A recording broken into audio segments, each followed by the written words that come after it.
오늘 2023년 9월 20일입니다. 수요 예배 웨스트민스터 소요리 문답. 오늘은 효력 있는 부르심에 대하여서 이제 구체적으로 나누는데 칭의, 양자, 삼음, 성화 그리고 그로부터 나오는 여러 가지 은덕들, 은혜들에 대하여 이렇게 네 부분을 나누게 되는데 오늘은 그 중에서 두 가지 칭의와 양자 삼음에 대하여서 나누도록 하겠습니다. 먼저 우리 32문, 33문, 34문인데요. 우리 한 문씩 한번 읽어보겠습니다. 32문입니다. 제가 문을 읽으면 여러분들이 답을 읽어주시면 되겠습니다. 효력 있게 부르심을 받은 그들은 이 생에서 어떤 은덕들에 참여하나요?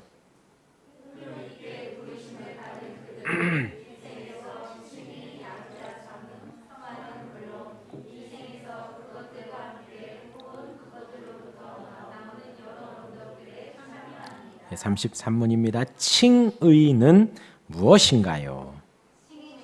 하나님의 값없는 은혜의 행위인데 그 안에서 우리는 이게 전가되고 믿음으로만 받아들여지는 그리스도의 의만을 따라 우리의 모든 용서하시고 그가 보시기에 우리를 의롭다고 용납하십니다. 34문입니다. 양자 삼음은 무엇인가요?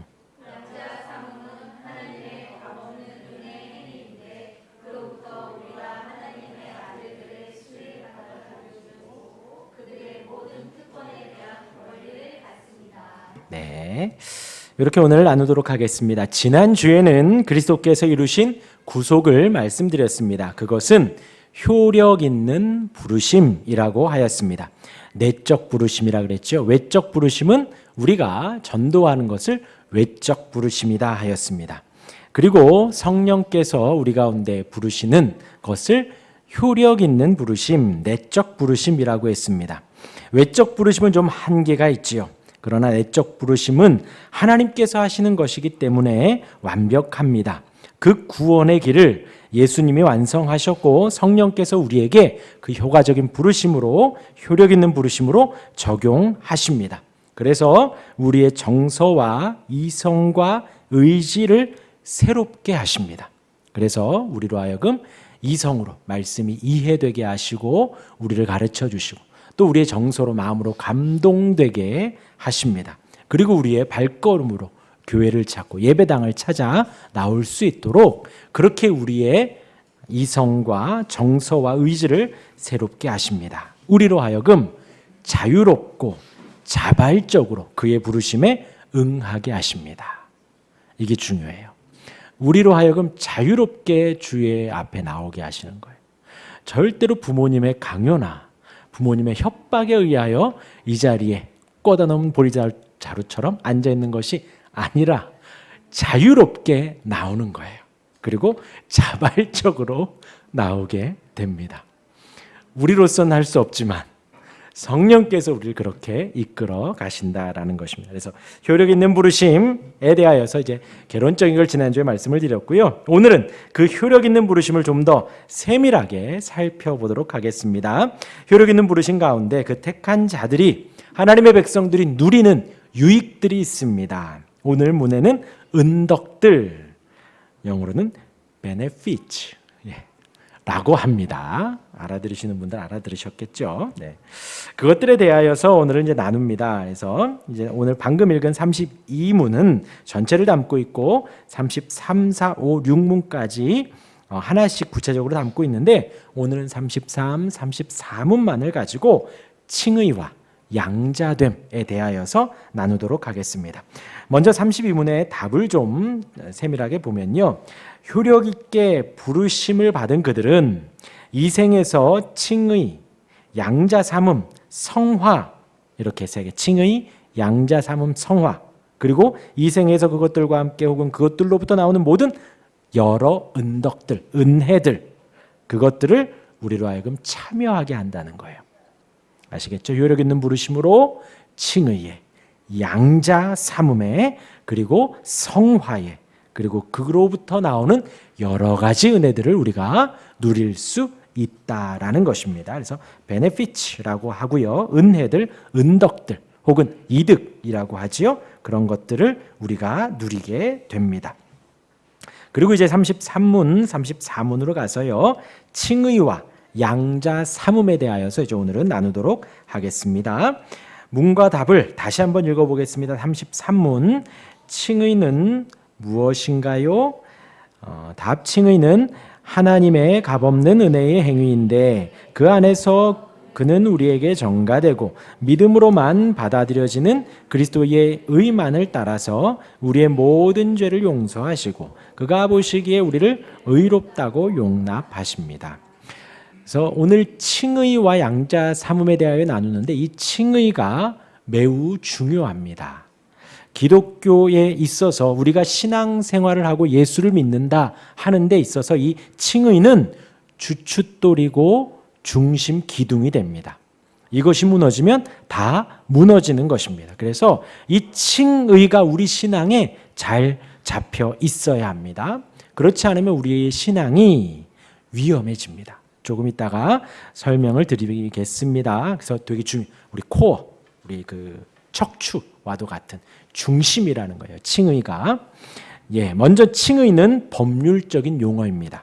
고소받은 사람에게 칭의가 의롭다함이 선포가 되면 그 사람은 무엇으로 선언된다고요? 무죄로 선언이 됩니다. 공개적으로 사면을 받는다라는 것이죠. 하나님은 칭의를 받은 그를 의롭다고 선언하시고 무엇처럼 어떻게 한다고요?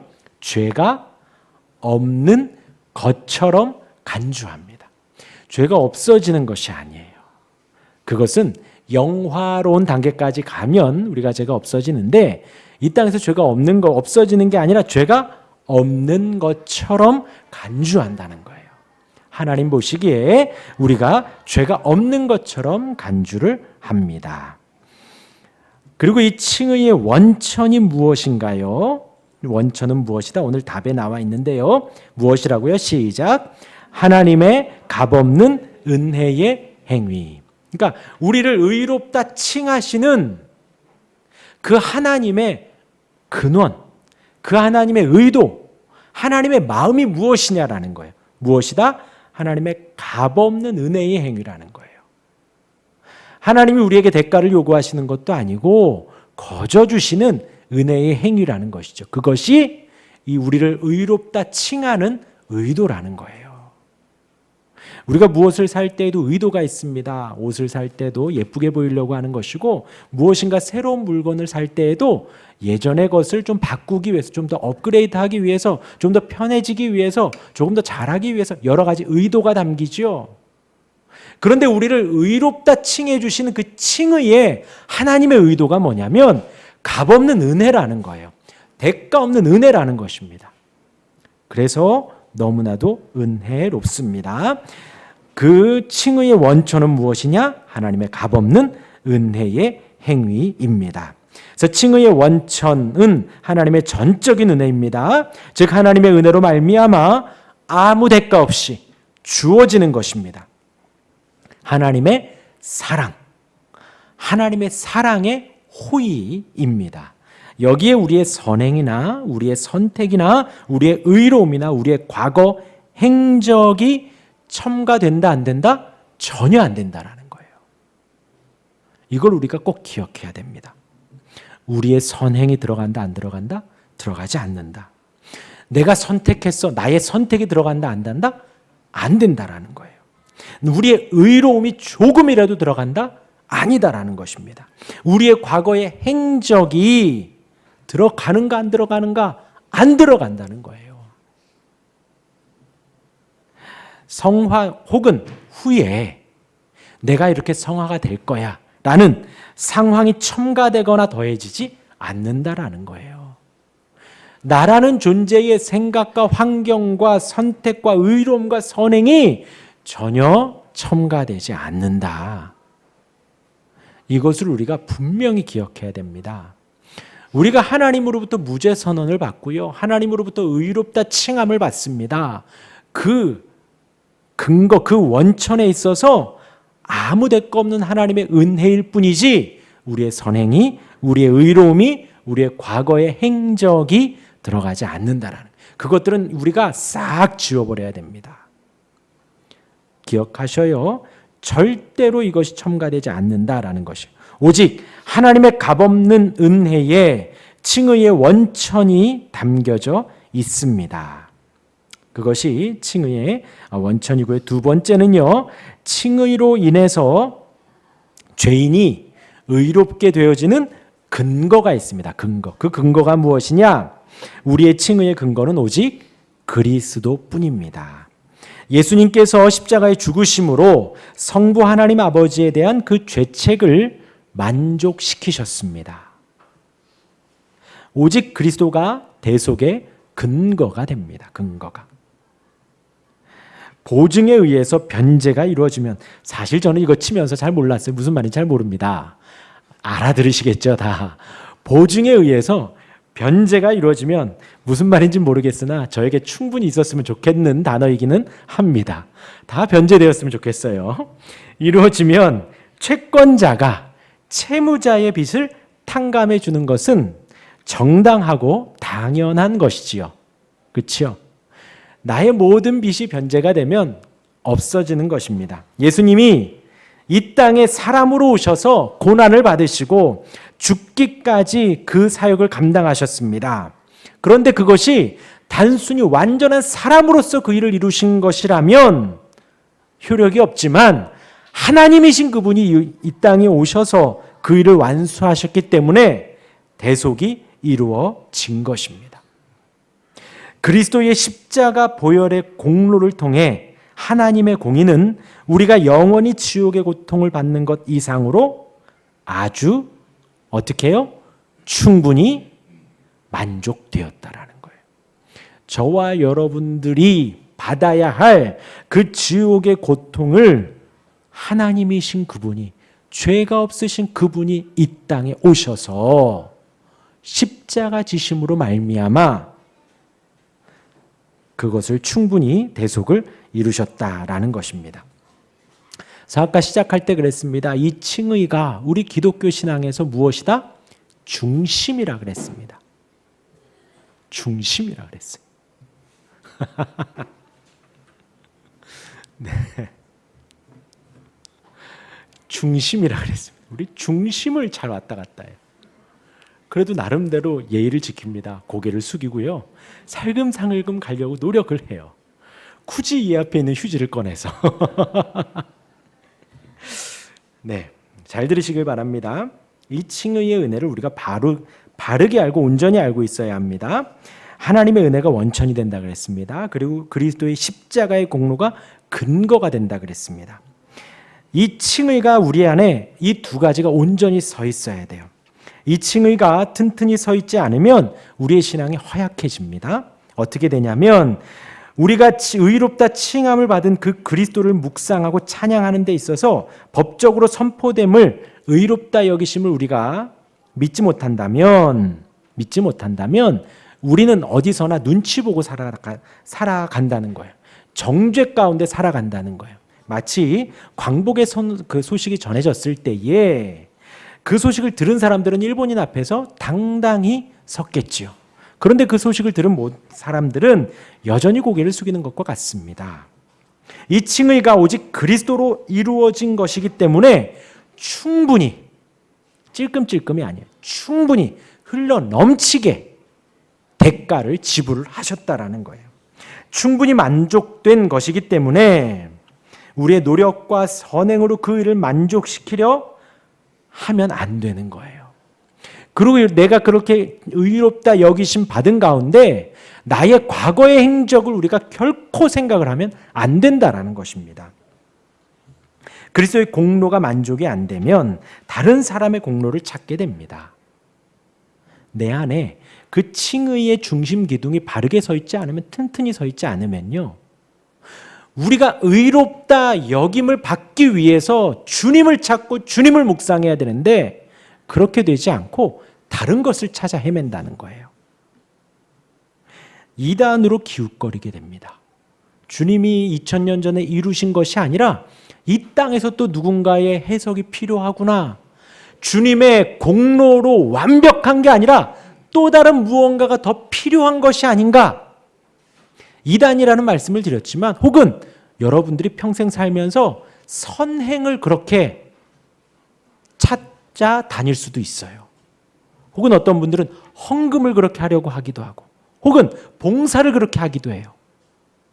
물론 조금 있다가 이제 양자됨에서도 나오기는 합니다. 봉사와 여러 예배와 여러 가지 것들에 있어서 기쁨과 자발적으로 우리가 하는 것이지 그것이 이 칭의라는 코어가 잘 섰을 때의 기쁨과 자발적으로 우리가 감사함으로 할 수 있는 것이지 이게 든든히 서 있지 않으면 나의 의로움을 만족하기 위해 하나님이 나를 어떻게 보면 의롭다 칭할까를 위해서 그런 선행, 이단들 혹은 병고침 혹은 이 생에서의 다른 복들을 찾아다닌다라는 거예요. 그러기에 이 칭의의 신앙 믿음이 바르게 세워져야 합니다. 우리의 척추와도 같고 우리 신앙의 중심이 됩니다. 날마다 묵상하고 날마다 고백해야 합니다. 그렇기 때문에 이 신앙이, 이 칭의의 신앙이 바로 서면 결국은 하나님을 찬양할 수밖에 없는 거예요. 나를 죄 없다, 무죄로 선포해 주시고 나를 의롭다 선포해 주신 주님을 찬양하고 찬송하고 감사하고 기뻐하고 고백할 수밖에 없다라는 것입니다. 의롭다함을 받은 죄인은 하나님을 찬양할 수밖에 없죠. 하나님은 택한 성도의 영혼의 죄책을 면하실 뿐 아니라 그를 영광의 자리로까지 끌어올리십니다. 죄책을 면하여 주시고 그리고 우리를 영광의 자리로까지 성화를 지나 영화의 자리까지 우리를 인도해 주십니다. 우리 안에는 우리를 의롭게 할 수 있는 것이 전혀 없습니다. 우리 밖에 있는 것이 우리를 의롭게 하는 것입니다. 아시겠죠? 마지막으로 기억할 것은 이러한 칭의는 한 번 주어진 이상 어떻게 된다고요? 결코 잃어버릴 수 없습니다. 왜냐하면 이 칭의가 삼위 하나님의 완전한 사역이기 때문입니다. 성부 하나님의 택함이 있고 성자 하나님의 대속의 은혜가 있고 성령 하나님의 우리의 효력 있는 부르심이 있기 때문에 하나님이 우리에게 주신 이상 결코 잃어버릴 수 없습니다. 이것을 기억하시길 바랍니다. 잘 들으세요. 비록 우리 자신이 하나님의 자녀답지 못하고 그리스도로 옷 입은 자답지 못하고 믿는 자답지 못할지라도 구원은 취소되지 않습니다. 우리는 여전히 변함없는 하나님의 사랑을 입은 자녀이며 그리스도의 의로 옷 입혀진 자입니다. 그럼에도 우리가 죄를 범합니다. 하나님 아버지의 사랑으로 진노하실 수 있습니다. 우리에게 화를 내실 수 있지요. 그러나 그 진노는 우리를 버리기 위함이 아니라 고치고 다듬고 성도로 더욱 세우기 위함입니다. 우리는 겸비함으로 죄를 고백하여 용서를 구해야 합니다. 회개함으로 성령의 은혜 가운데 새롭게 되어야 합니다. 칭의가 주어진 자들의 죄는 계속 용서받습니다. 우리의 범죄함이 아무리 클지라도 하나님의 사랑과 그리스도의 의보다는 더 크지 않기 때문입니다. 그렇기 때문에 우리 칭의의 이 중심 신앙이 바르게 세워져야 돼요. 이것들이 잘 세워지지 않으면, 이 부분이 바르게 세워지지 않으면 여기서 말씀 전하는 저는 의롭고 여러분은 덜 의롭고 제가 이렇게 공갈을 치면 여러분들이 꼴딱 넘어가게 되는 거예요. 그러면 여러분들에게 더 순종을 요구합니다. 의롭게 되기 위해서 순종하십시오. 물론 이렇게 말하지 않아요. 이렇게 말하지 않고 살살 그러면 여러분들에게 더 순종을 요구하고 더 봉사를 하라고 하고 더 헌금을 하라고 하고 더 기도하라고 하고 더 성경 보라고 합니다. 밤새 기도하라고 하고 밤새 성경 보라고 하지요. 우리가 이 칭의의 신앙이 우리 신앙의 코어가 척추가 중심 기둥이 바르게 서야 하는 이유입니다. 바르게 서시길 바랍니다. 이어서 우리 양자됨을 보도록 하겠습니다. 34문 양자 삼음이지요. 제가 다시 답을 읽어드리겠습니다. 하나님의 값없는 은혜의 행위인데 그로부터 우리가 하나님의 아들들의 수에 받아들여지고 그들의 모든 특권에 대한 권리를 갖습니다. 양자 삼음, 양자됨, 하나님의 아들, 자녀예요. 그러니까 의롭다 칭해졌다와 양자는 다릅니다. 아시겠죠? 분명히 다릅니다. 분명히. 의롭다 여겨진 것도 감사해요. 그런데 그보다 더하여서 법관이 의롭다고 죄가 없다고 선언한 것 너무나도 좋죠. 그런데 갑자기 법관이 옷을 벗고 내려와서 너를 내 자녀로 삼겠다는 것과 같은 거예요. 하나님이신 법관이 우리를 죄 없다고 선포하시고 친히 내려오셔서 우리를 자녀까지 삼아주신 거예요. 그것을 나누겠습니다.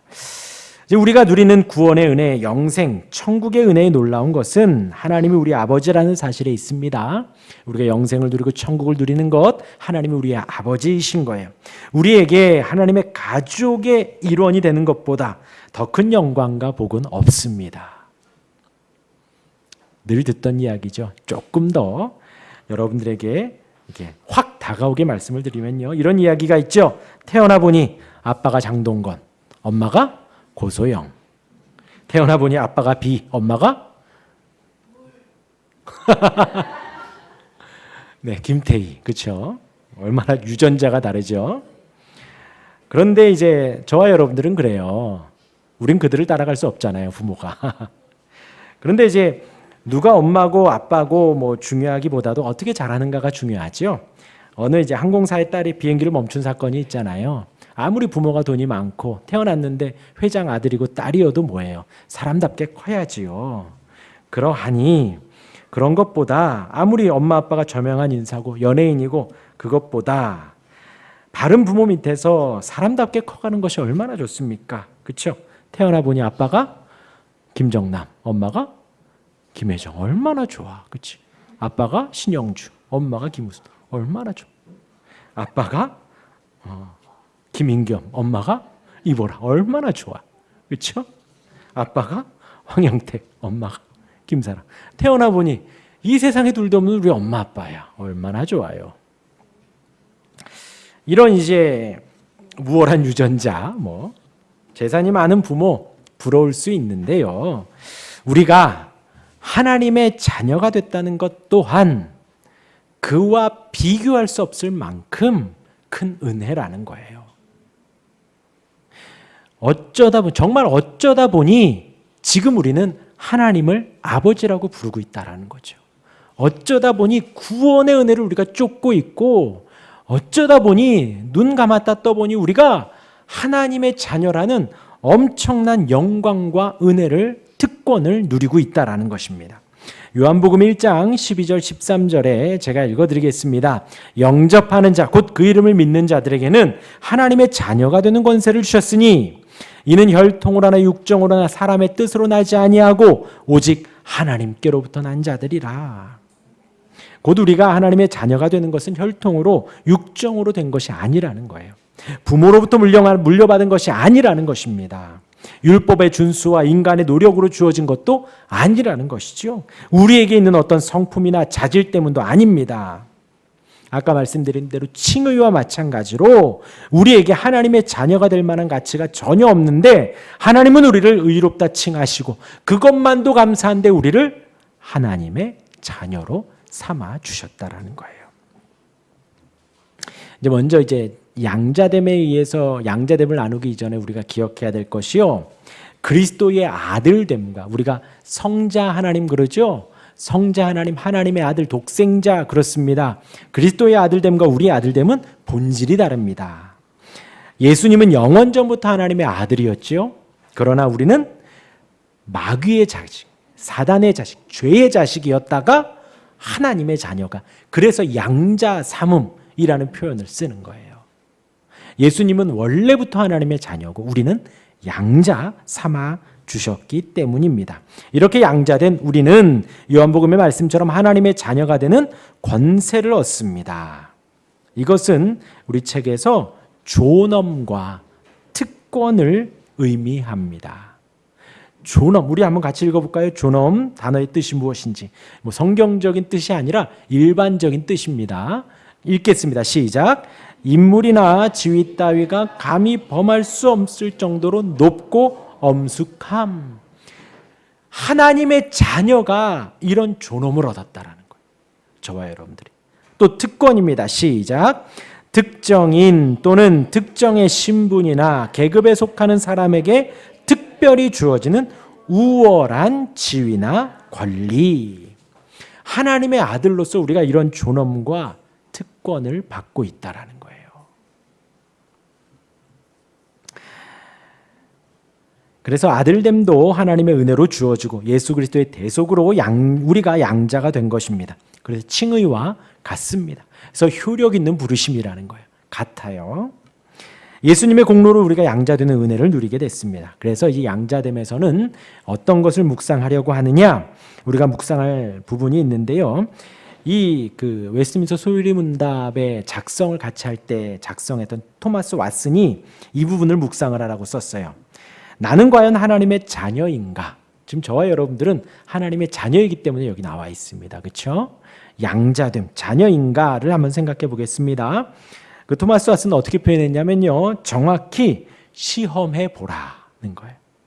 제가 이제 4개를 읽어드릴 텐데 그거를 여러분들이 들으시면서 나는 과연 어떠한가 한번 곱씹어 보시고 묵상해 보시고 한번 생각을 해 보시길 바랍니다. 온라인으로 계신 분들도 똑같이 해 보시길 바랍니다. 하나님의 양자 삼음 자녀됨의 은혜를 받은 사람은 이렇습니다. 첫 번째, 하나님께 순종합니다. 기본적으로 아들은 자신의 아버지에게 순종합니다. 주영이 어디 갔어? 누구에게 순종해요? 하나님께. 그리고 아빠에게 순종합니다. 남의 아빠에게, 라희 아빠나 하민이 아빠에게 순종하지 않죠. 우리 아빠에게 순종을 해요. 그렇죠? 하민이는 누구에게 순종을? 하민이 안 왔구나 오늘.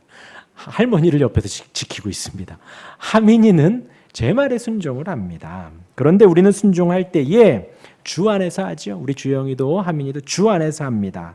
곧 하나님이 말씀하시는 올바른 규칙에 따라 하나님의 말씀에 따라 부모님의 권위 아래 순종을 하지요. 그 순종할 때에 주의할 점이 있습니다. 순종은 온전한 믿음의 원리로 합니다. 아들이 아니면 순종할 때에 또 뭔가 말씀대로 행할 때에 믿음이 아닌 무엇을 신경 쓸 수 있냐? 사람들의 이목을 신경 쓸 수가 있어요. 사람들의 이목과 내가 좀 높아지기 위해서 순종을 하려고 하는 것을 버리고 하나님의 말씀대로 믿음의 원리대로 하나님이 내 아버지임을 고백하며 우리가 순종을 하는 것입니다. 하나님 아버지께 순종하는 그 순수한 기쁨의 섬김으로 믿음의 순종을 합니다. 그 순종의 목적은 오직 하나님께 영광입니다. 내가 순종을 하여서 뭔가를 얻으려고 하는 게 아니에요. 우리가 자녀를 키우면서 가장 듣기 어려운 말이 이거잖아요. 너 저 신발 정리 좀 해라 그랬더니 신발 정리했으니 요즘엔 아니래요. 요즘엔 이래요 애들이. 신발 정리했으니 뭐 설거지 했으니 이런 어떤 조건이 붙으면 안 되잖아요. 하나님의 말씀 앞에 순수하게 순종을 하는 것이고 그 목적은 하나님께 영광을 돌리고 영화롭게 하기 위하여 순종하는 것입니다. 이것이 없으면 가식이나 외식 혹은 내가 높아지려고 순종하는 것뿐입니다. 그리고 순종은 한결같아야 합니다. 하늘아버지의 명령이기에 한결같이 순종해야 합니다. 내 마음에 두는 말씀은 순종하고 그렇지 않은 것은 불순종하는 것은 아니지요. 그래서 첫 번째는 내가 하나님께 순종하는가? 말씀 앞에 내가 정말 순수하게 순종하는가 한번 묵상을 해보시길 바랍니다. 두 번째 표지는요. 아버지 안에 거하는 것을 좋아하고 사랑합니다. 하나님 안에 있는 것을 좋아하고 사랑하는 거예요. 가끔 이제 하민이 학교 시간에 데리러 가면 아이가 이제 뛰어와요. 그러면 꼭 영화에서처럼 어깨 이렇게 확 들어주고 싶으나 제 코어가 감당하지 못해서 그러지 못합니다. 그런데 아빠의 품에 달려오는 아이와 같이 하나님의 품 안에 있는 것이 기쁘고 좋은 거예요. 하나님 아버지 안에서 말씀을 보고 듣는 것이 너무 좋고 기도하는 것이 너무 좋습니다. 기도가 또 예배가 말씀을 보는 것이 어떤 고행이나 고역이 아니라 하나님 안에서 교제하고 하나님과 교통하는 것이기에 너무나도 좋은 거예요. 하나님이 우리 아버지이시고 내가 하나님의 자녀이기 때문에 그 품 안에서 말씀을 듣고 기도하는 것이 너무나도 좋은 거지요. 어떤 분이 성경 녹음을 하는데 눈물이 나더랍니다. 하나님 아버지의 말씀이 그렇게 좋은 것입니다. 감사한 것입니다. 아버지 안에 거하시는 것이 너무나도 좋은 거예요. 송이꿀처럼 달고요. 이것이 두 번째 지표입니다. 나는 과연 하나님 안에 있는 것을 좋아하는가? 밖에 있는 것이 좋아하는가? 묵상을 해보시고요. 세 번째는 누구의 인도함을 받는다고요? 성령의 인도함을 받습니다. 이제 우리가 아이를 출산을 하죠. 아이를 낳지요. 근데 낳는 것이 끝이 아닙니다. 이제부터 시작이에요. 양육, 부모의 양육을 받습니다. 마찬가지로 저와 여러분들이 효력 있는 부르심으로 하나님의 성도로 하나님의 자녀로 우리가 태어납니다. 그러면 하나님의 자녀됨 가운데 성령의 인도하심 아래 거룩의 과정을 따라 우리는 성도가 되어 갑니다. 하나님께서 이스라엘을 불기둥으로 인도하신 것처럼 하나님의 자녀들은 성령으로 인도함을 받습니다. 근데 여기에서 우리가 늘 기도하면 뭔가 신비한 것을 환상을 쫓아가고 어떤 음성을 그걸 말씀드리는 것이 아니에요. 우리 성령 하나님은 어디에서 일하시냐? 성경 말씀 안에서 우리에게 일을 하십니다. 사역하십니다. 말씀을 생각나게 하십니다. 성경의 인도를, 성경의 내용을 우리에게 이해시켜 주시고 감동시켜 주십니다. 곧 성령의 인도하심은 말씀의 인도하심과 같습니다. 이성적이고요. 상식적입니다. 결코 상식 외의 것들로 우리를 인도하시지 않아요. 성령의 인도하심을 받아 밤새 하루 종일 기도하라고 하지 않습니다. 성경을 하루 종일 읽어라 하지 않습니다. 그리고 여러분들에게 집문서를 가져와라, 보험 해약해라, 적금 해약해라, 전부 다 바쳐라 하지 않아요. 하지만 가져오시면 내가 기쁨으로. 우리의 신앙은요, 지극히 상식적입니다. 성령께서 우리를 그렇게 이끌어 가신다라는 거예요. 말씀의 이성적으로 우리를 감동하셔서 우리를 걸음걸음 이끌어 가신다라는 거예요. 그렇게 성령의 인도함을 내가 받고 있는가를 한번 세 번째로 생각해 보시길 바랍니다. 마지막으로 양자됨의 지표는 양자된 누구를 사랑해요? 성도들을 사랑합니다. 하나님의 자녀들이 어느 정도 결함이 있다고 해도 그들을 사랑합니다. 하나님이 그 성도를 사랑하며 인도하심을 통해 그분을 인도하시는 하나님을 우리가 발견을 하는 거죠.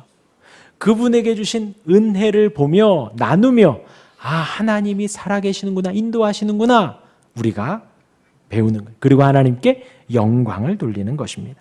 그 사랑으로 우리가 서로 섬겨가는 거예요. 그 은혜를 찬양하고 그분의 인도하신 하나님을 우리가 함께 고백합니다. 혹 실수할 수 있죠. 그럼에도 우리가 그를 사랑합니다. 왜냐하면 실수한 것, 잘못한 것 가지고 우리가 선을 확 그어버리면 우리 또한도 하나님 앞에 설 수 없기 때문이에요.